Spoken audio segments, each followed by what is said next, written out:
बिस्मिल्लाहिर्रहमानिर्रहीम। आज का मेरा टॉपिक आम भी है और मुनफरद भी है।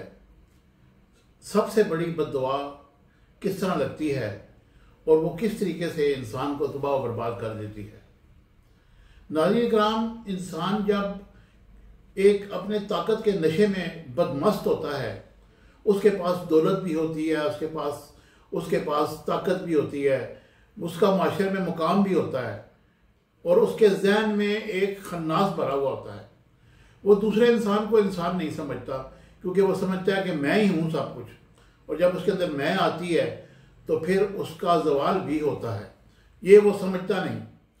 अब वो ताकत के नशे में क्या करता है, किसी दूसरे ऐसे इंसान को जिसके पास ना दौलत है, ना उसके पास ताकत है, ना माशरे में उसका कोई मुकाम है, वो उसको मारता है, उसको टॉर्चर करता है, उसको जेल में डलवा देता है।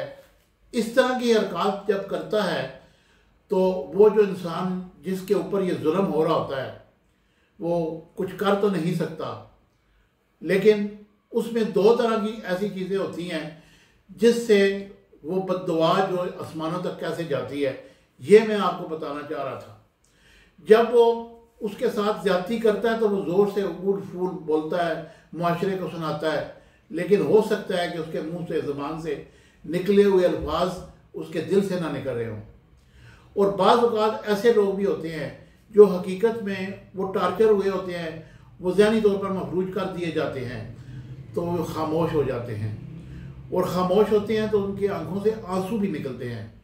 जब आंसू निकलते हैं तो वो अर्श मुल्ला तक पहुंच जाते हैं, और वो फिर जब वो चीखता भी नहीं है, खामोश रहता है, जब वो चुप हो जाता है तो फिर अर्श मुल्ला वाला वो मेरा जो खुदा है वो फिर वो बोलता है।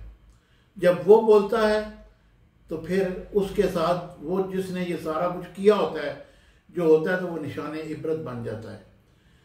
यानी कि खामोशी ही और चुप कर जाना ही सबसे बड़ी बद्दुआ है इस दुनिया में। बाज़ लोग ये समझते नहीं कि ये इसने तो मुझे कुछ नहीं कहा, ये मुझसे डर गया है। हालांकि वो डर नहीं रहा होता, उसने अपना जो मुद्दा है, अपना जो इंसाफ है, उसने खुदा के ऊपर छोड़ दिया। उसने कहा मेरा जो रब है वो ही सब कुछ करने वाला है, मैं चुप हो गया हूँ, वो फैसला करेगा। और फिर उसका फैसला वो बंदा निशान इबरत बनता है और दुनिया के सामने वो ऐसा उससे बदला लिया जाता है। रब की ज़ात चाहे वो दुनिया में अगर नहीं भी ले तो आखिरत में तो है ही है। तो इसलिए किसी की बद्दुआ से बचें, क्योंकि अगर वो खामोश हो गया तो ये समझें कि फिर वो बदला अल्लाह ने लेना है आपसे।